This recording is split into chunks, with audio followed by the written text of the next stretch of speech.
Remember, my arms in the club are only so long, so at some point it's going to start working back up into the air. So having it forward in my stance helps me to deliver the club with more of an ascending blow. So there's our big difference there. We were talking descending with an iron, now we're starting to talk ascending.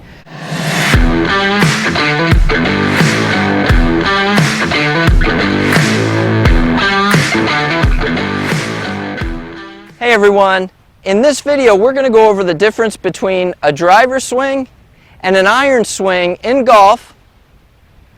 I'm going to go into deeper detail about the concepts that go around hitting each, and then I'm going to give you some actionable adjustments you can make to hit them your best. But before we get to that, I've really enjoyed bringing this free content to you, and our community, it's growing, and I want it to continue to grow, and you can help us. And the way you can do that is by liking this video when it's over, subscribing to my YouTube channel, and the easiest way is to click on that little red box right down in the corner of this video, and this will just alert you when I have new videos available for you to watch. And then comment, ask questions, let us know of any future video ideas that you might have. Okay, so before science was introduced into golf, and certainly golf instruction, and when I say science, 3D motion capture, such as systems like gears, I use one called 4D motion, radar devices, there's flight scope, I use TrackMan.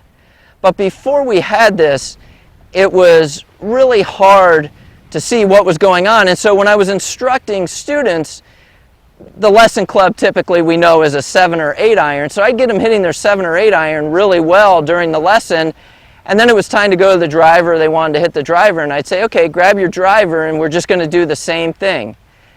Well, in hindsight, and after learning more about golf and then seeing the science introduced behind it, I now know that that was really poor information. And so what we're going to get into in this video is that we do swing the driver, or the driver swing is different than the iron swing. And everybody's like, whoa, whoa, whoa, hold on. So you're telling me that they're two different swings? Well, when I video them or I watch my friends, they look exactly the same. Well, it's the same swing, but nuances of it are going to be different. And so the next question is, well, why? Why is it different? And there is a very big reason to that, and it's the geometry of the golf swing. So with the iron, the ball is on the ground, and I want to hit down on the golf ball. I want to get some interaction with the turf under the ball in front of the golf ball to get it up into the air. And when I grab my driver, the ball is, depending on the person, 2, 3, 4, however many inches high on the tee, so it's already up in the air, so I can handle that and deliver it different. Some of it has to do with the design of the clubs as well. With a driver, most drivers are 9, 9.5, 10, 10.5, 12 degrees aloft. When I'm hitting this 8 iron, it's probably somewhere around 37, 38 degrees of loft. So when we start to add all this together, we start to understand that the swings should be different. And I think there's some setup keys that go to helping these swings be different. And as a matter of fact, in my golf schools, what I talk to my students about is I tell them there's the driver and then there's everything else.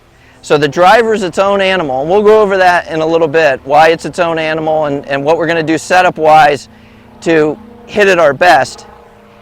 And then there's everything else, so that everything else would be your fairway woods, your hybrid, your irons, your wedges. And again, the difference is the ball is on the ground versus really high on a tee, or sometimes, like on a par 3, I have this 8 iron, but again, it's very low on a tee, so my intent there would be to hit more down on the golf ball, where when I get to the driver and it's teed high, and because it has very little loft, I'm actually going to work on hitting more up on it. So we're going to start with the iron. I'm going to give you a few setup changes that we can do to help hit down on it, and I have other videos that I'll reference up here for you that will help you with hitting the ball when it's on the ground. And I have some other driver videos too. Again, I'll put some references within this video that will help you make the adjustments that you need to, but we're going to go over them here again. So let's do a little deeper dive. Let's drill down a little bit more as to what am I going to do with my setup different first of all, and then how is that going to impact the golf swing. So a couple setup changes I like to see when the ball is on the ground. First of all, ball position. 7 through sand wedge, I like to see right in the middle. Your 6 iron is going to be slightly in front of that. Your 5 iron slightly in front of that. And as we work our way into the hybrids, I'm going to be up off my right ear. Remember, I play left-handed, so your forward ear, the one closest to the target. And then my fairway wood's going to be about right heel, and my driver is going to be right big toe. So since I know that I need to hit down on these irons, first of all, ball position is going to have a big impact on that.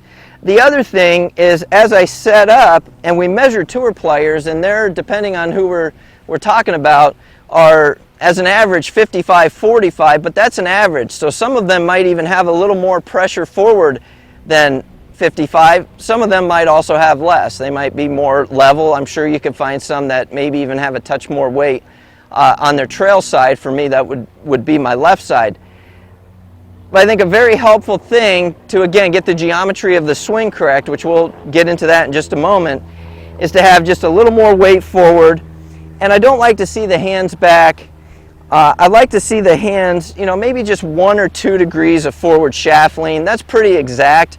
But when you look down, you should see your hands just slightly in front of the golf ball, or the butt end of your club pointing to for me, the right side of my belt buckle. If you're a right-handed golfer, it's going to be more on the left side of your belt buckle. So those little setup adjustments will help me to hit more down and get that divot in front of the golf ball, help me get some turf under the golf ball, because we know the ball's on the ground, so I've got to get some contact with it, or at least a brush of the grass. Doesn't necessarily need to be a divot, but I need to get a little brush of the grass under the golf ball. Now let's talk about the overall geometry of a swing. And if I had to build, or if I had this clay golfer that I could mold into anything I wanted it to be, what I would do with the irons is I would have them swing just a little bit outside in, or just a little bit over the top. And the question's going to be, well, why would you have them do that? I thought that was a bad swing, a bad thing in golf. And the reason that I would like that, and I'm saying slightly, like 1 or 2 degrees, and I'll get some TrackMan data up for you and help you understand this.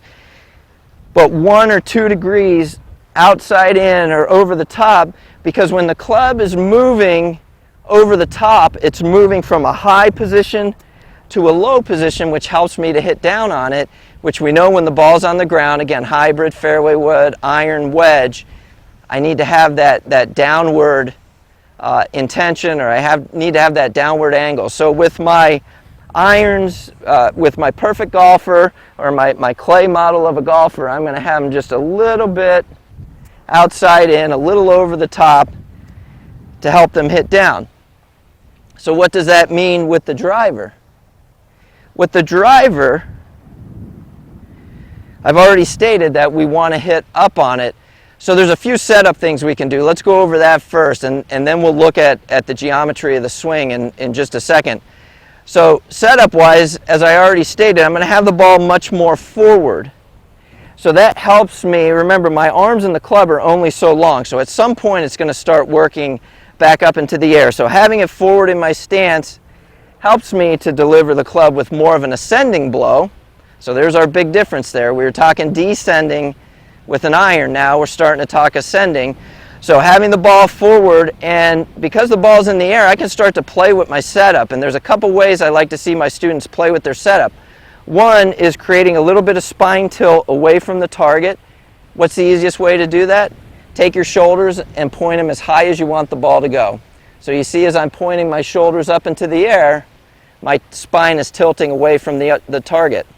The other thing that helps with that spine tilt, or as I feel myself tilt, I also feel my right shoulder, my lead shoulder as a lefty, and my pelvis, my lead hip, close as I tilt. So from down the line, again, I'm going to have the ball forward up off my right foot, and I'm going to add a little bit of tilt to help me hit up on it just a little bit more. But as I'm tilting, I'm also closing this lead pelvis and this lead shoulder, and then that helps us into what we're going to get back into now, which is the geometry of the driver swing.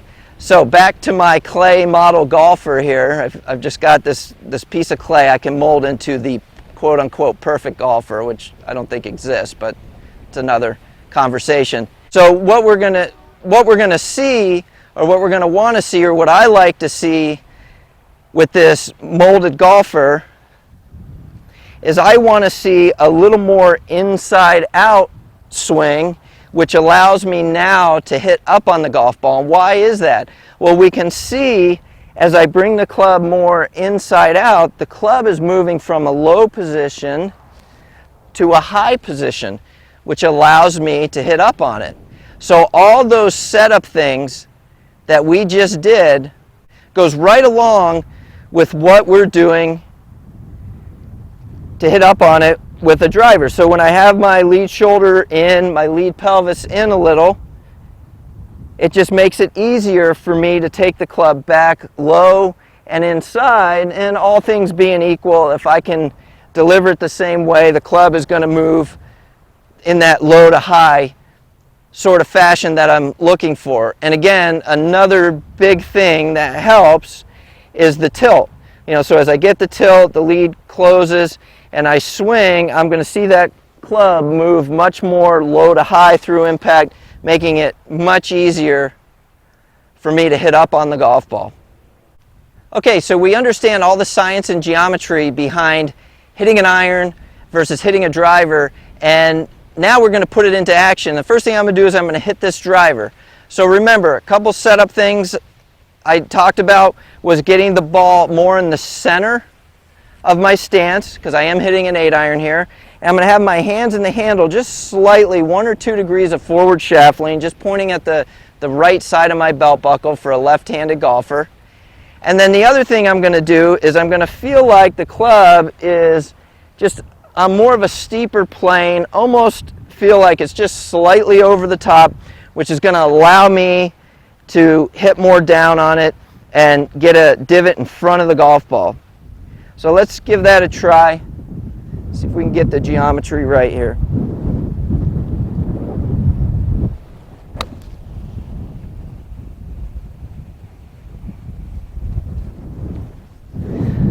Very solid, very straight, and really felt like it was just a hair outside in or over the top, which helped me cut that divot perfectly in front of the golf ball. So now let's jump to the driver and see what the difference is here. So first and foremost, I'm gonna tee it up, and I like it high on the tee, because again, players a lot of times will respond to what they see. So if they see it low on a tee, they're going to want to tend to hit a little more down on it. Seeing it higher on a tee and then getting set up right will help us to hit more up on it, which we now know is proper. So the things I'm going to go through here, I'm going to put the ball a little forward in my stance. I'm going to tilt my shoulders away from the target. As I do that, I feel this lead shoulder, this lead hip come in. This is going to help me swing more around my body, deliver the club from the inside, and deliver it low to high, which we now know, again, is appropriate for a driver. So let's give this a try.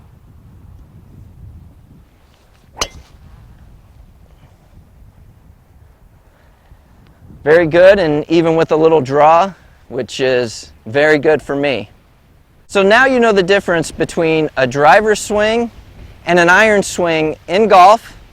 I've gone over the concepts and the science behind why they're different, and I gave you some actionable setup things you can do, and then some actionable intentions that you can have to make sure that you hit them the absolute best that you can. So I hope you've enjoyed this video. There are 2 more here right now that I promise will continue to help you improve your game.